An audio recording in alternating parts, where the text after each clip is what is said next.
Belen Canino Solomon tanggal na sa Alas, Brooke Mabi newest addition sa team.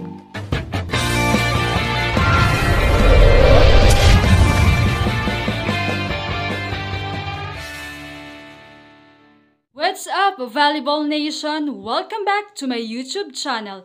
Narito ako para magbigay sa inyo ng updates tungkol sa mundo ng volleyball. Pero bago yan, don't forget to subscribe and hit the notification bell para updated ka sa aking mga videos.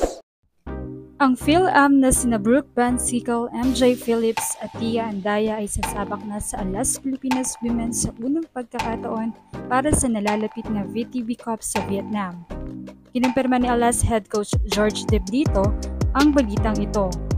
Matagal nang nakikisama sa ensayo si Van Sickle simula nang dumating siya mula Hawaii, habang sina Phillips at Andaya naman ay matagal nang sumasama sa mga practice bago pa man ang makasaysayang pagkapanalo ng silver medal ng Alas sa 2025 AVC Women's Nations Cup ngayong buwan.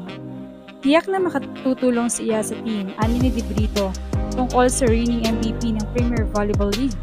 MVP siya sa huling PBL All-Filipino, pero hindi individual sport ang volleyball.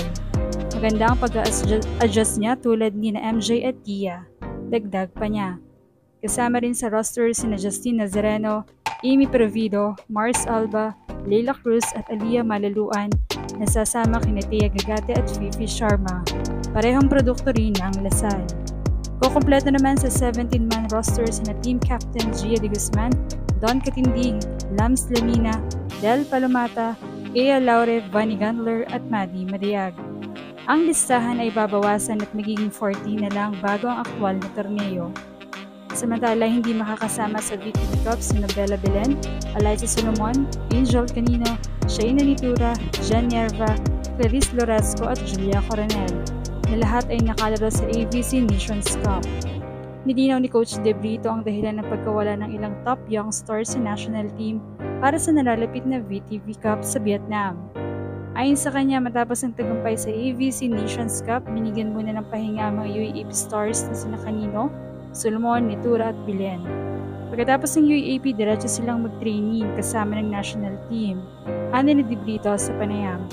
Kaya kailangan talaga nila ng pahinga. Galing sila sa matinding training at sunod-sunod na laro hanggang finals. Ayon sa kanya, ito ay bahagi ng plano upang mapanatiling ligtas at nasa peak ang condition ng mga manlalaro para sa mas mahirap na laban sa hinaharap tulad ng CV League.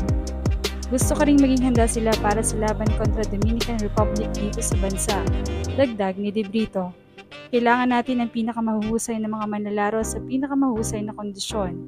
Ihahanda namin silang lahat at bibigyan ng pagkakataong makalaro. Ang Dominican Republic ay kasalukuyang rank number 9 sa buong mundo. Ang friendly match kontra Alas Pilipinas sa Agosto ay bahagi ng kanilang paghahanda para sa FIVB Women's World Championship sa Thailand.